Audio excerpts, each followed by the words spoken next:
Morning বন্ধুরা, তোমরা সবাই কী করছো? আমার স্নান হয়ে গেছে, আমি এখন রান্না হচ্ছি। আজকে উঠতে লেট হয়ে গেছে, কাল রাত 2টোর সময় ঘুমিয়েছি। তোমাদের দাদাভাই রাত্রি 2টোর সময় এসছে ওর কাজ ঠিকঠাক করে। রাত 2টোর সময় ঘুমিয়েছি তো, তাই উঠতে লেট হয়ে গেছে। বাবা, কুকুরগুলো কীরকম দৌড়াদৌড়ি করছে, ভয় লাগে। এই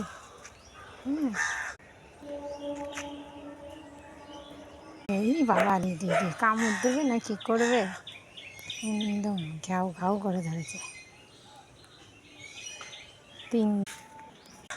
বলতে যেরকম সব ভুলে যাই, কী বলবো, মনে থাকে না, মাথায় থাকে না, ঘুম ভাঙ বলি, বুঝেই পাই না কী বলবো।